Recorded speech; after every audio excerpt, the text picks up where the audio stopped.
اہدنا الصراط المستقیم صدق اللہ العظیم۔ اللہ تبارک و تعالیٰ کے فضل و کرم سے آج ہمارے 10 پارے مکمل ہوئے۔ رب العالمین سے آپ بھی دعا کریں، میں بھی دعا کرتا ہوں اللہ تبارک و تعالیٰ ہماری تلاوت سننا سنانا سب قبول اور منظور فرمائے، اور جو بقیہ پارے باقی ہیں رب العالمین اس میں بھی ہماری غیبی مدد فرمائیں۔ آپ کے علم میں یہ بات شروع سے چل رہی ہے کہ ہم یہاں پر صرف درس قرآن سماعت نہیں کر رہے، بلکہ ہمارا ٹاسک یہ ہے کہ ختم قرآن کے وقت امام تراویح کے ساتھ مقتدی تراویح کبھی ختم قرآن ہو جائے۔ اس کا طریقہ کافی دفعہ عرض کیا جا چکا ہے کہ روزانہ آپ سوا پارے کی تلاوت کر کے تشریف لائیں، تاکہ جب امام تراویح 27ویں شب کو ایک خوشی کا موقع ہوتا ہے، ختم قرآن کی ایک پرنور محفل ہوتی ہے، اس میں آپ کا بھی حصہ شامل رہے۔ دعا کرتے ہیں اللہ تبارک و تعالیٰ اس انداز میں ہمیں بقیہ ایام گزارنے کی توفیق عطا فرمائے۔ سورہ انفال سے ہمارے آج کی تراویح کا آغاز ہوا۔ سورہ انفال کی ابتدائی 4 رکوع 9ویں پارے کے اندر ہیں، اور بقیہ 5 رکوع 10ویں پارے کے ابتدائی پاؤ پارے کے اندر ہیں۔ اس کے علاوہ 10ویں پارے کے اندر سورہ توبہ کا آغاز ہے، اور سورہ توبہ کی آیت نمبر 93 تک ہم نے آج کی تراویح میں جو ہے وہ سماعت کر لیا ہے۔ دعا کرتے ہیں اللہ تبارک و تعالیٰ اس سوا پارے کی تلاوت اپنی بارگاہ میں قبول فرمائے۔ سورہ انفال کہتے ہیں مال غنیمت کو، وہ مال جو مسلمانوں کو جنگ کے بعد حاصل ہو، کافروں کی جانب سے اسے مال غنیمت کہا جاتا ہے۔ اس میں مال غنیمت کے احکامات بیان کیے گئے، اور اس صورت کی ابتدا سے لے کر اختتام تک مال غنیمت کے ساتھ ساتھ واقعہ بدر اور واقعہ احد کو بھی اشارتاً بیان کیا ہے۔ انشاءاللہ واقعہ بدر ہم بدر والی رات کو ہی سماعت کریں گے، مگر اس کے علاوہ جو سب سے اہم بات اس کی ابتدائی آیت میں ہے، مال غنیمت کے متعلق ابتدائی اس آیت میں اور 10ویں پارے کی پہلی آیت میں فرمایا یسألونک عن الانفال، پیارے حبیب لوگ آپ سے غنیمت کے مال کے متعلق سوال کرتے ہیں۔ قل، پیارے حبیب آپ فرما دیجئے، الانفال للہ والرسول، مال غنیمت تو اللہ اور اس کے رسول کا ہے، فاتقوا اللہ، تو تم اللہ سے ڈرو، واصلحوا ذات بینکم، اور غنیمت کی تقسیم میں اختلاف کرنے سے بچتے رہو، اور اپنے معاملات رب کے سپرد کر دو اور آپس میں اصلاح کرو، اس لیے کہ جو اللہ اور اس کے رسول کی اطاعت کرتا ہے وہی سچا مومن ہوتا ہے۔ پھر اس کے بعد مومنوں کی شان بیان کی اور فرمایا انما المؤمنون الذین اذا ذکر اللہ، بہرحال ایمان والے وہ ہیں کہ جب ان کے سامنے رب کا ذکر کیا جائے، وجلت قلوبہم، ان کے دل کانپ جاتے ہیں، وَإِذَا تُلِيَتْ عَلَيْهِمْ آيَاتُهُ، اور جب ان کے سامنے قرآن کی آیتیں پڑھی جائیں، زادتہم ایماناً، تو ان کا ایمان اور مضبوط ہو جاتا ہے، وعلی ربہم یتوکلون، اور وہ اپنے رب پر مزید بھروسہ کرتے ہیں۔ الذین یقیمون الصلاۃ، پکے ایمان والے وقت پر نماز ادا کرتے ہیں، ومما رزقناہم ینفقون، اور ہمارے دیے ہوئے مال میں سے ہماری راہ میں خرچ کرتے ہیں۔ اولئک هم المؤمنون حقا، یہی سچے مسلمان ہیں۔ لہم درجات عند ربہم، ان کے لیے کافی درجے ہیں، بہت درجے ہیں ان کے رب کے پاس، ومغفرۃ، اور مغفرت بھی ہے، ورزق کریم، اور مومنوں کے لیے عزت کی روزی بھی ہے۔ جو سچا مومن ہے وہ کبھی بھی رزق کے معاملے میں پریشان نہیں ہوگا۔ دنیا میں 2 چیزیں ہیں، ایک آزمائش اور ایک پریشانی۔ پریشان مسلمان کبھی نہیں ہوتا ہے، ہاں مسلمان کو آزمایا ضرور جاتا ہے۔ آزمائش کن کن چیزوں سے ہوتی ہے؟ کبھی مال سے ہوتی ہے، کبھی اولاد کے واپس لے لینے سے ہوتی ہے، کبھی خوف کی وجہ سے ہوتی ہے، کبھی دشمن کا ڈر ہوتا ہے، کبھی کوئی اور معاملہ ہوتا ہے۔ یہ آزمائش ہوتی ہے کہ اب اس زبان کو وہ رب کی نعمت پر جو ملی تھی اس پر شکر کرتے ہوئے گزار رہا ہے، یا ناشکری کرتے ہوئے رب کی نعمت کو اور رب العالمین کو ناراض کر رہا ہے۔ یہ آزمائش کا اصل مقصد ہوتا ہے۔ تو فرمایا لہم درجات عند ربہم، ان کے رب کے پاس ایسے مومنوں کے لیے کافی درجے ہیں، ومغفرۃ ورزق کریم، اور ان کے لیے مغفرت بھی ہے اور عزت کی روزی بھی ہے۔ اس کے بعد اللہ تبارک و تعالی نے مسلمانوں کو خوش کرنے کے لیے کتنی ہی پیاری بات فرمائی۔ واقعہ بدر کے اندر ایک چیز کی طرف اشارہ کرتا ہوں۔ واقعہ بدر بہت بڑا واقعہ تفصیلی ہے، سب سے پہلے اسلام کی جنگ بدر میں ہوئی ہے۔ اس موقع پر مسلمانوں کی تعداد بڑی کم تھی، انشاءاللہ تفصیل اگلے ہفتوں کے اندر جب 70ویں شب آئے گی اس میں سماعت کریں گے۔ لیکن قرآن نے ایک موقع پر یہاں اس مقام پر ایک بات فرمائی کہ وَلَٰكِنَّ اللَّهَ رَمَىٰ وَمَا رَمَيْتَ إِذْ رَمَيْتَ وَلَٰكِنَّ اللَّهَ رَمَىٰ۔ بدر کے موقع پر اللہ کے محبوب علیہ الصلاۃ والسلام نے مٹھی مٹی سے بھری اور اس میں کچھ کنکر بھی تھے، پتھر بھی تھے چھوٹے چھوٹے، اور پھر اللہ کے محبوب علیہ الصلاۃ والسلام نے کچھ وظیفہ پڑھا جس میں وَجَعَلْنَا مِن بَيْنِ أَيْدِيهِمْ سَدًّا وَمِنْ خَلْفِهِمْ سَدًّا فَأَغْشَيْنَاهُمْ فَهُمْ لَا يُبْصِرُونَ، جو سورہ یاسین شریف کی آیت ہے وہ، اور اس کے علاوہ ایک مخصوص وظیفہ پڑھ کر مٹھی پر دم کیا اور کافروں کی طرف پھینکا۔ اس عمل کو اللہ تبارک و تعالی نے اس قدر پسند فرمایا کہ فرمایا پیارے حبیب جو آپ نے کنکر اٹھا کر پھینکے ہیں نا، در حقیقت آپ نے نہیں پھینکے، وَلَٰكِنَّ اللَّهَ رَمَىٰ، پھینکے تو اللہ نے ہیں، پھینکوائے آپ سے ہیں۔ یعنی رسول اللہ کے عمل کو اللہ تبارک و تعالی نے اپنا عمل قرار دیا۔ اسی کے متعلق اگلی ہی کچھ آیتوں کے بعد فرمایا یا ایھا الذین آمنوا استجیبوا للہ، اے مسلمانوں جب تمہیں اللہ اور اس کے رسول بلائیں تو تم کیا کرو، اذا دعاکم، جب تمہیں وہ بلائیں تو لما یحییکم، تو تم فوراً ان کی طرف پلٹو، اسی میں تمہاری زندگی ہے۔ بلانے کی بہت سے معنی ہیں، جیسے ظاہری زندگی میں صحابہ کرام علیہم رضوان کو میرے محبوب آواز دیا کرتے تھے کہ ایک صحابی رسول نماز پڑھ رہے تھے، اللہ کے محبوب کی آواز ان کے کان میں گونجی تو انہوں نے یہ خیال کیا رب کی عبادت کروں کہ رسول اللہ کو جواب دوں۔ بڑا کشمکش معاملہ تھا، رب کی عبادت میں لگ جاؤں کہ جس نے عبادت کا سلیقہ بتایا، جس نے رب کے دربار کا پتہ بتایا، اس کو جواب دوں۔ وہ اس فیصلے پر پہنچے کہ رب کی عبادت کرتا ہوں۔ نماز سے فارغ ہو کر اللہ کے محبوب کے دربار میں پہنچے اور کہا کہ عرض کی یا رسول اللہ آپ نے مجھے بلایا ہے۔ تو میرے محبوب صلی اللہ علیہ وسلم نے پوچھا تاخیر سے جواب دینے کی وجہ، تو آپ نے فرمایا، وہ صحابی عرض کرنے لگے یا رسول اللہ میں نماز میں تھا۔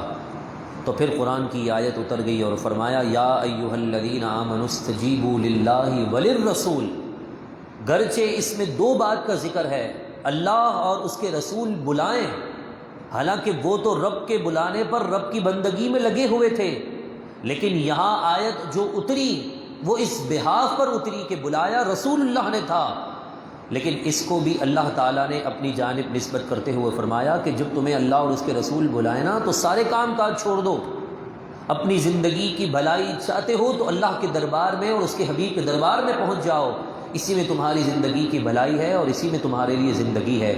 تو پھر وہ آیت اتری تو فرمایا کیا تم نے یہ آیت نہیں سنی ہے کہ جب اللہ اور اس کے رسول بلائیں تو فوراً حاضر ہو جاؤ۔ اس نے معافی مانگی تو اللہ کے محبوب تو ویسے ہی رحمت للعالمین ہے، معاف فرما دیا۔ ہمارے لیے پیغام ہے کہ جب بھی اللہ اور اس کے رسول کے دین کے لیے بلایا جائے، پھر اگر ہم اپنے چولوں کی، اپنے گھروں کی، اپنے بچوں کی، اپنے مال کی فکر رکھیں گے تو رب تعالیٰ جس فکر میں آپ مبتلا ہوں گے نا اس فکر میں ہمیشہ کے لیے آپ کو لگا دے گا۔ مال کی فکر میں آپ لگے رہے تو مال ہی جمع کرتے رہیں گے، کبھی آپ کا پیٹ نہیں بھرے گا۔ اگر آپ بیوی بچوں کے معاملے کی وجہ سے آپ جو ہے وہ اللہ اور اس کے رسول کو جواب دینے سے دور رہے تو رب تعالیٰ کبھی بھی آپ کو بیوی بچوں کا سکھ نہیں دے گا۔ یہ میں نہیں، قرآن فرما رہا ہے۔ آگے فرمایا قرآن نے وَاتَّقُوا فِتْنَةً، ڈرو اس فتنے سے کہ لا تُصِيبَنَّ الَّذِينَ ظَلَمُوا مِنكُمْ خَاصَّةً، جو صرف ظالموں کو پہنچتا ہے۔ وہ کون سا فتنہ ہے؟ فرمایا وَاعْلَمُوا أَنَّمَا أَمْوَالُكُمْ وَأَوْلَادُكُمْ فِتْنَةٌ، جان لو تمہاری اولاد، تمہارا مال بھی تمہارے لیے فتنہ ہے۔ اگر اس فتنے میں مبتلا ہو کر ہم دین سے دور رہے، اللہ اور اس کے رسول کو ہم نے فوراً جواب نہ دیا تو پھر نتیجتاً کیا ہوگا؟ چھوٹی سی مثال میں آپ کو دے کر نکلتا ہوں، اشارہ کافی ہوتا ہے عقل مندوں کے لیے۔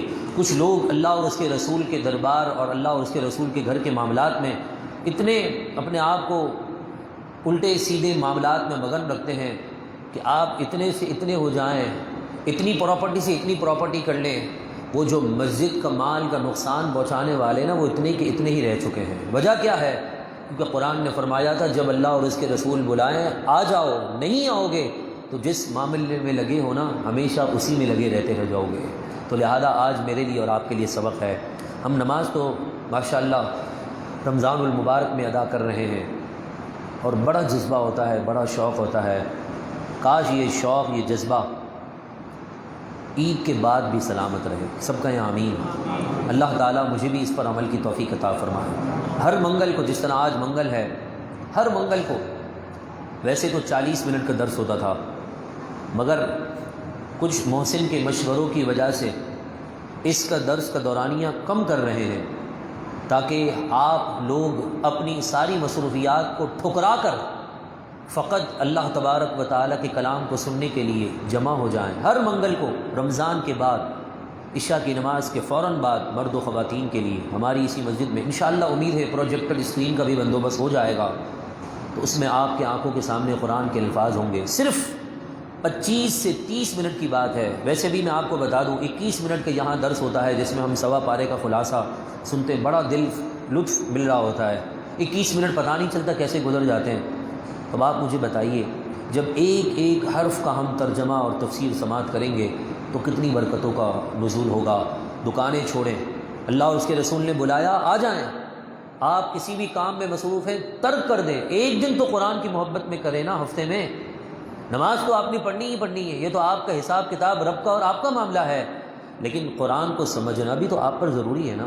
تو ہاتھ اٹھا کر دعا کریں، اللہ تبارک و تعالی ہمیں رمضان کے بعد بھی اسی جذبے کو سلامت رکھتے ہوئے قرآن ہر منگل کے دن سمجھنے کے لیے یہاں پر جمع ہونے کی توفیق عطا فرمائیں۔ سورہ توبہ کا آغاز ہے، اس کے اندر اللہ تبارک و تعالی نے ان لوگوں کے واقعے کو بیان کیا ہے جو جہاد پر پیچھے رہ گئے تھے۔ کس سبب سے؟ کہ ان کا مال باہر کسی شہر سے آ رہا تھا، تو انہوں نے کہا کہ چلو ابھی قافلہ حضور کا نکلا ہے، ہم پیچھے شامل ہو جائیں گے، ہمارے پاس مال کی فراوانی تو بڑی ہے نا، تو گھوڑا بھی بڑا عالی شان ہے، جلدی سے سوار ہو کر نکل جائیں گے۔ کچھ اللہ کے محبوب کے غلام اپنی بیویوں کی وجہ سے نہ جا سکے کہ ان کی محبت اور رغبت ان کی طرف غالب ہو چکی تھی، تو انہوں نے کہا چلو کل چلے جائیں گے، کل چلے جائیں گے۔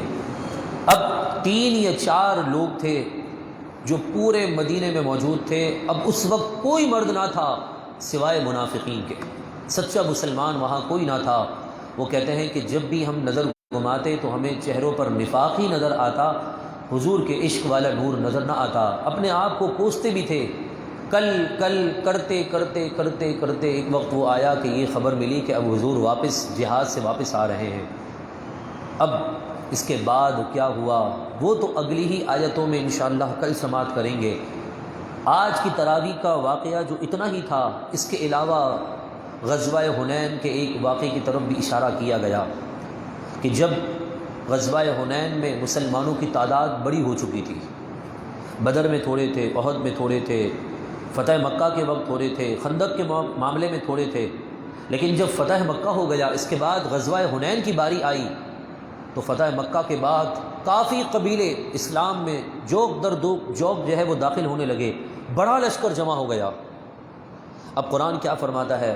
سورہ توبہ کے رکوع نمبر 4 کی ابتدا ہے اور فرمایا لقد نصرکم اللہ فی مواطن کثیرہ ویوم حنین اذ اعجبتکم کثرتکم، بے شک اللہ تبارک و تعالی نے بکثرت موقع میں تمہاری مدد فرمائی، بہت دفعہ تمہاری مدد فرمائی، اور پھر حنین کے دن بھی تمہاری مدد فرمائی۔ اذ اعجبتکم کثرتکم، جب تمہاری کثرت تھی، فلم تغنی عنکم شیئا، اس کثرت نے، اس زیادتی نے تمہیں کچھ فائدہ نہ دیا۔ وضاقت علیکم الارض، اور تم پر زمین تنگ کر دی گئی، بما رحبت ثم ولیتم مدبرین، تم پیٹ پھیر کر پھرتے واپس پلٹے تھے، لیکن رسول اللہ کے صدقے سے اللہ نے تمہیں فتح عطا فرمائی۔ واقعہ کیا تھا؟ جب کثرت مسلمانوں نے دیکھی نا، تو صرف ایک مسلمان کے زبان سے انجانے میں یہ جملہ نکل گیا، آج تو ہماری کثرت ہے، آج تو ہم ٹھیک ٹھاک بدلہ لیں گے، آنے دو کافروں کو، دیکھ لیتے ہیں ہم۔ یہ گرچہ جنگ کے معاملات میں ایسے جملے کہنے سے جوش بڑھتا ہے، لیکن اللہ کے محبوب کے ان غلاموں کے یہ الفاظ رب کو پسند نہ آئے۔ رب تعالیٰ نے ہمیشہ فتح دی مسلمانوں کو، تو طاقت پر نہیں دی ہے۔ آپ کوئی بھی جنگ اٹھا کر دیکھ لیں، بدر سے لے کر اب تک 65 کی جو پاکستان کی جنگ ہے، اس میں کبھی بھی آپ کو کثرت پر فتح نہیں ملی۔ اگر فتح ملی ہے تو اللہ کی مدد سے ملی ہے، نصر من اللہ و فتح قریب کے ذریعے سے ملی ہے۔ تو اب کثرت بڑی تھی تو کہا آج تو چن چن کر بدلہ لیں گے۔ کسی ایک نے انجانے میں کہہ دیا، نہ جانے اتنے بڑے لشکر میں کہاں کس کونے میں کہہ دیا ہوگا، مگر یہ خبر رسول اللہ کو پہنچ گئی۔ رب تو ویسے ہی دلوں کے حال جانتا ہے۔ قرآن فرماتا ہے وضاقت علیہم الارض، زمین فراخی اور اتنی وسعت والی ہونے کے باوجود بھی مسلمانوں کے لیے تنگ کر دی گئی۔ اتنی کثرت تھی، اس کے باوجود بھی مسلمانوں کا لشکر مغلوب رہا اور کافروں کا لشکر غالب رہا۔ حضور کی موجودگی کی بات ہے، لیکن ثم انزل اللہ سکینتہ علی رسولہ، پھر اللہ نے اپنی طرف سے دل میں سکون نازل فرمایا اپنے حبیب وعلی المؤمنین اور مسلمانوں پر، وانزل جنودا لم تروہا، اور وہ لشکر اتارے جو مسلمان نہ دیکھ سکے۔ یعنی پھر اللہ تعالیٰ نے اپنے محبوب کے قدموں کی برکت سے فرشتوں کی اس جماعت کے ذریعے سے مسلمانوں کو فتح عطا فرمائی۔ اس موقع پر اللہ کے محبوب سجدے میں گرے اور کہا مولا میں تجھ سے معافی مانگتا ہوں اپنے اس غلام کے اس ادنا سے الفاظ کی وجہ سے۔ رب کے محبوب نے رب کی بارگاہ میں اس بندے کی طرف سے معافی مانگی جب اپنا سر اللہ کے محبوب نے رب کے حضور رکھ دیا، فرشتوں کی جماعت کا نزول ہوا اور اللہ نے سجدہ رسول کی برکت سے فتح عطا فرمائی۔ تو ہمیشہ مسلمانوں کو فتح جو ملتی ہے نا، وہ کبھی بھی کثرت پر ملی نہیں ہے، ہمیشہ حق کو کمی ہوتا ہے۔ آج کافروں کی تعداد کتنی ہے؟ اگر تعداد کی بحاف پر ہم یہ فیصلہ کریں کہ فلانے کے پاس اتنی تعداد ہے، وہ حق پر ہوگا، تو مجھے بتائیے پوری دنیا کے اندر کوئی کہتے ہیں کہ 23 یا 24% مسلمان ہیں، یا 33 یا 34% مسلمان ہیں، چلے 30% ہم سمجھ لیں پوری دنیا میں، تو 60% 70% تو کافر ہے نا۔ تو کیا کثرت ہوگی؟ تو کیا کثرت کی وجہ سے حق کی پہچان ہو؟ نہیں، ایسا نہیں ہے۔ اگر کثرت کی ہی بنیاد حق ہے تو پھر تو امام حسین کے ساتھ تو صرف 72 تھے۔ حق کہاں تھا؟ یزید کے پاس تھا کہ امام حسین کے پاس تھا؟ یقیناً ہر امام حسین کا غلام یہی کہے گا کہ حق تو امام حسین ہی کے پاس تھا۔ بدر کے موقع پر صرف 313 لوگ تھے، وہاں ہزاروں کا لشکر تھا۔ بتائیے حق ادھر تھا کہ ادھر تھا؟ یقیناً کہیں گے کہ جہاں رسول اللہ تھے وہیں حق پر تھا۔ لہذا کثرت پر مت جائیے، آپ کوالٹی پیدا کریں، کوانٹٹی پر مت جائیے۔ کوانٹٹی بھی ہو ساتھ کوالٹی بھی ہو تو سبحان اللہ، ورنہ کوانٹٹی نہ ہو کوالٹی ہونا، جاندار پکا مومن ہو، نظریاتی مسلمان ہو، چاہے یہودیوں کی طرف سے، عیسائیوں کی طرف سے، کافروں کی طرف سے اور ان کے ایجنڈوں کی طرف سے جتنے بھی وار طوفانی شکل میں آتے رہیں، آپ کا ایمان مضبوط ہے، آپ کسی کی باتوں میں نہیں آ رہے، آپ کا یقین اللہ اور اس کے رسول کلام پر ہے، تو پھر آپ نظریاتی مسلمان بن چکے ہیں۔ ورنہ تو آج 2 کوڑی کا آدمی کسی کے کان میں کچھ کہہ دیتا ہے کہ یار 11ویں کے نام پر کھانے والے سارے مشرک ہیں، تو وہ ہل جاتا ہے، بولا اللہ کے سوا کسی پر تم نے یہ کر دیا، ویسا کر دیا۔ عجیب عجیب باتیں ہیں نا۔ لیکن اللہ تبارک و تعالیٰ نے 1400 سال پہلے فیصلہ فرما دیا قرآن کی ان آیتوں پر کہ جو رسول اللہ کا غلام ہوتا ہے اللہ فتح اسی عطا فرماتا ہے۔ جس کی منزل اچھی ہوتی ہے، جس کی نیت صاف ہوتی ہے، اللہ تعالیٰ ہمیشہ فتح انہی لوگوں کو عطا فرماتا ہے۔ ساتھ ہی ساتھ ہمارے پاس تقریباً 2.5 منٹ کا جو ہے وقت باقی ہے۔ آج کے اس تلاوت میں ہم نے مسجد کے حقوق بھی آج کی تلاوت میں سماعت کیے ہیں۔ ترجمہ میں آپ کے سامنے پڑھ کر دے دیتا ہوں۔ قرآن فرماتا ہے انما یعمر مساجد اللہ، بہرحال اللہ کے گھر کو وہی آباد کرتے ہیں من آمن باللہ والیوم الآخر، جس کے سینے میں ایمان ہوتا ہے، آخرت پر یقین ہوتا ہے، وَأَقَامَ الصَّلَاةَ وَآتَ الزَّكَاةَ، نماز اور روزے اور زکوٰۃ کی پاسداری کرنے والے ہوتے ہیں، وَلَمْ يَخْشَ إِلَّا اللَّهَ، وہ اللہ کے سوا کسی سے نہیں ڈرتے، فَعَسَىٰ أُولَٰئِكَ أَن يَكُونُوا مِنَ الْمُهْتَدِينَ، بہت جلد اللہ انہیں ان کی منزل تک پہنچا دیتا ہے۔ یہ آپ نے بھی اپنی آنکھوں سے دیکھا ہے۔ آپ اگر کسی سے ڈر گئے مسجد کے معاملے میں تو آپ گئے، جب آپ ڈٹ گئے یقین کے ساتھ تو کامیاب ہو گئے۔ قرآن 1400 سال پہلے فیصلہ کر چکا ہے، تو لہذا مسجد آباد وہی کرتے ہیں جو ایمان والے ہوتے ہیں اور پھر جن کے سینے میں حضور کی محبت ہوتی ہے۔ اللہ تبارک و تعالی سے دعا ہے اللہ رب العزت ہم سب کو مسجد آباد کرنے والے خوش نصیبوں میں شامل فرمائے۔ گفتگو کے دوران کوئی بات کوئی جملہ جس سے توبہ لازم ہو رب کائنات معاف فرمائے، میرا اور آپ کا حامی و ناصر ہو۔ وما علینا الا البلاغ المبین۔ سبحان ربک رب العزت عما یصفون وسلام علی المرسلین والحمد للہ۔